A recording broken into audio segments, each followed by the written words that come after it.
Let's do some drywall. The infamous doorknob hole in a wall. Most common repair in every house. Believe it or not, they have these little plates covering each of these holes. These work good. You just can't slam open a door like that. This is a garage door, so it's a heavier door. So they'll work okay, but I recommend for heavy doors like a front door, garage door, these heavier doors, you should do like an industrial style door stop, something more heavy duty than these plates or even the springs. But basically, a little round hole like that, it's easy fix. I could even use this as a template if I wanted. This one's not too bad.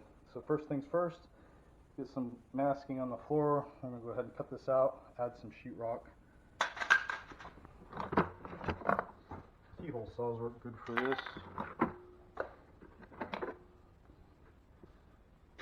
I'm going to get a level piece. Since there's two patches here, I'm just going to do one big piece of drywall. I'm just using a straight edge. I'm using my 6-inch knife. You can use a level, whatever you want. This is such a small area, I'm not going to run to the truck to get something else, so just use what's on hand and make it work. Nice square area, just like that. Keyhole saw it out. Corner beads here, so I know there's framing, so I want to try to stay away from the framing. If you wanted, you can cut halfway on the framing and use that. Yeah, right there I hit the framing, so I'm just going to go this other side. I'm going to have to raise the blade and frame this side.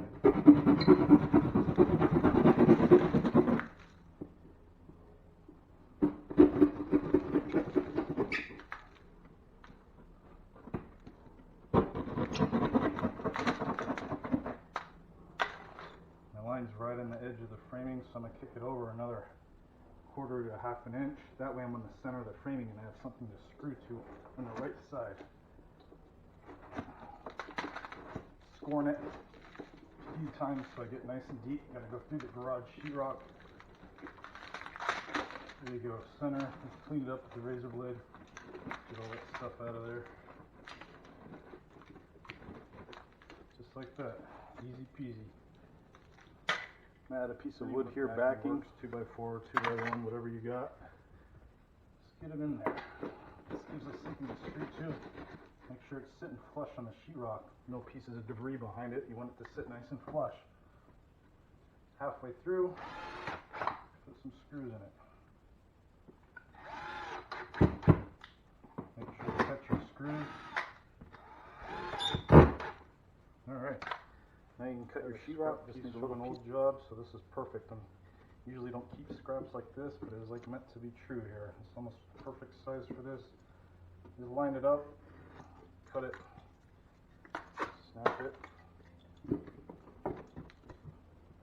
Cut here, cut it there. This piece is perfect. I'm glad I kept this little scrap piece. I was going to throw it away. I'm glad I kept it.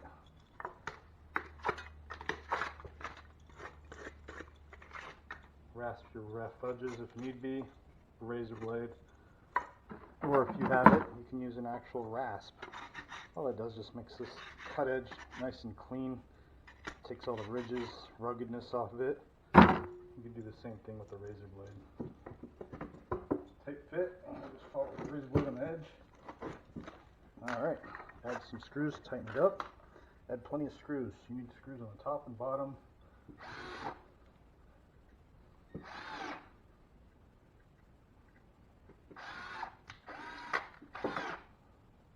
Also want to put a screw on the outside original sheetrock. Since I cut that out, it probably loosened it up, so I always want to tighten up the old sheetrock. One on the top, one on the bottom, one in the center. If your stud's over, toenail it to catch your stud. Make sure you catch your stud. Alright. Scrape it with a 6-inch knife. This one's fairly deep because it's right on the corner bead. Corner bead they floated out with mud, so there's a lot of coating mud on here. So that left me with a deep patch. Since this patch is really deep, I'm just going to pre-fill this before I tape. So I'm just going to use a hot mud to pre-fill it. Water. This is a 5-minute mud I keep in a bucket. I always keep lids on the bucket to keep stuff out of it, like water droplets and stuff. 6-inch knife. I'm using my good 6-inch knife. Basically just scoop it in. I'm going to have to pre-fill a lot of stuff inside, plus the patch that I'm doing outside. So I'm going to do about 3/4 of a pan full of hot mud. I don't want to mix it all the way full of hot mud because I got to add water. One good sponge full, maybe two. Add the extra water, and then we're going to have to toss and turn it. So that's why you don't want to fill the pan up too much, or you're just going to be making a big soupy mess all over the place. You want to keep all the water and stuff in the pan. You're just getting the water down to the bottom, just basically tossing and turning that hot mud, get it mixed up. I'm working with a 5-minute mud. I work with this stuff every day, so it's easier for me to work with 5 minutes. I don't recommend you using a 5-minute, maybe use a 20-minute, 40-minute, 90-minute. Need a little more water, go ahead and add some more water, fresh water. You also want to use fresh waters. You use dirty, contaminated water, sometimes it'll make the hot mud dry faster than it is. I'll be using a 20-minute or something, and then I use dirty mud, and the mud sets up in 10 minutes. So you always want to use fresh waters whenever possible. Throughout the whole drywall project, you always want to keep your water clean when possible. Clean, fresh water, make the project go well. Mixed up thoroughly. Consistency is pretty heavy. It's pretty heavy. It's creamy, it's not clumpy, but it's heavy. It's basically a pre-fill first coat consistency. Most guys like to start with a 10-inch knife for first coat, but I use a 12-inch knife for everything. Let's go ahead and get everything pre-filled. Got my hot mud ready, so we got to work quickly. Fill a good deep patch.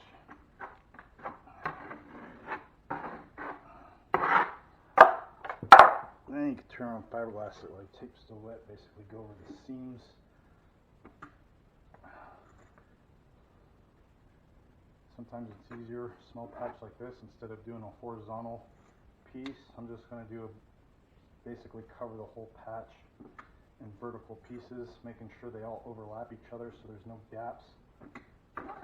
You're going to use 4 pieces regardless, so this way it's all better. The reason I like to do it this way whenever possible, now I'm going to coat it, I don't have tape. Basically coat the same direction as the tape. Cover your edge. Get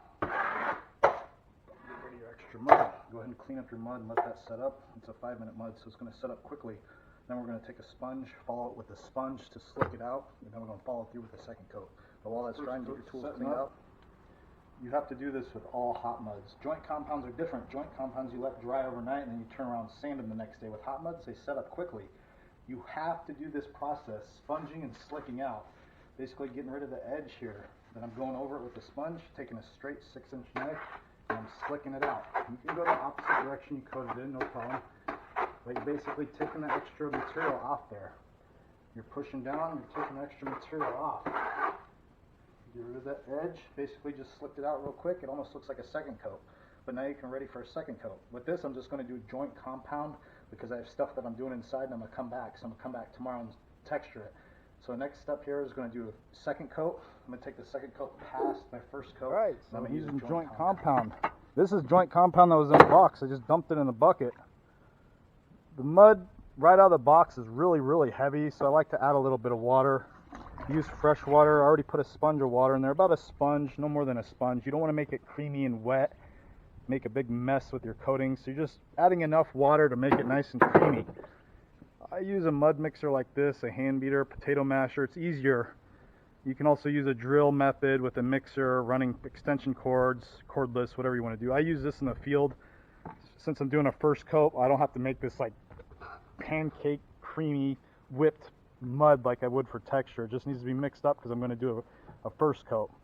First coat, real heavy mud.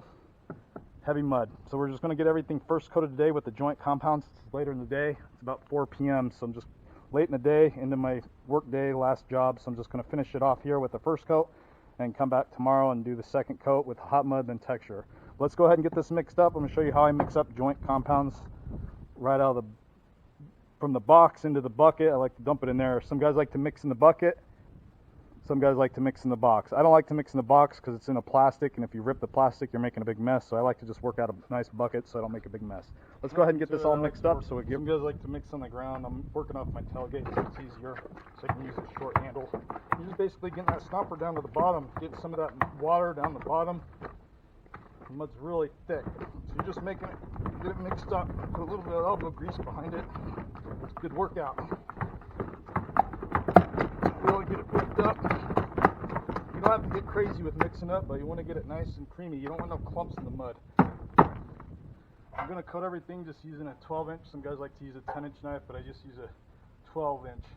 You can take your mud bucket in the work area, but I don't want to carry around a 50-pound bucket of mud. So I'm just going to come out here, fill up my pan. I'm using a bigger pan.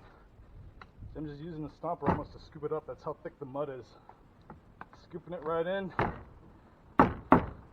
Since it's hot out, I'm going to keep the lid on it. I don't want stuff to dry in it. I'm going to coat it with my 12-inch knife and my 6-inch knife, my go-to knives. Let's go.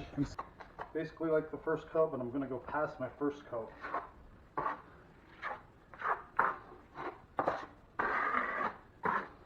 Don't get any better than that.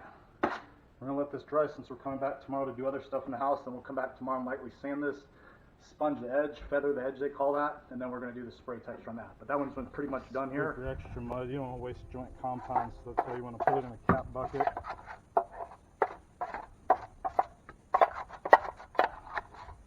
The mud's dry and has boogers in it, just trash it, but if it's still creamy, good.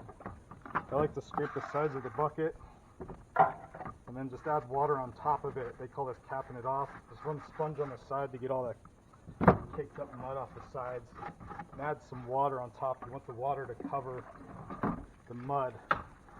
Clean up the bucket. You don't want, this is called capping off. I have videos on called capping off joint compounds. Basically, you used a half a bucket or a half a box of mud to get everything first coated. So you got the water capped off, and then I just keep the lid on the bucket, so then it's ready to go for the next day. Get everything cleaned up. If you're lucky, you got a hose hookup. If you have a hose hookup, then it's a good day for you. Get everything cleaned up. You know, it's middle of July here. We don't want this tools are all caked up and drying. So you want to get everything cleaned up. Clean up your hands, clean up the bottom of your shoes, clean up your work area, get everything cleaned up. If you're done for the day, clean up. Don't say you'll clean up at the end of the job. Just clean up each day, each trip. Just clean up as you're done. It makes cleanup at the very end a lot easier. You don't want to make a big mess. Drywall's messy, so just clean as you go. It's the easiest way.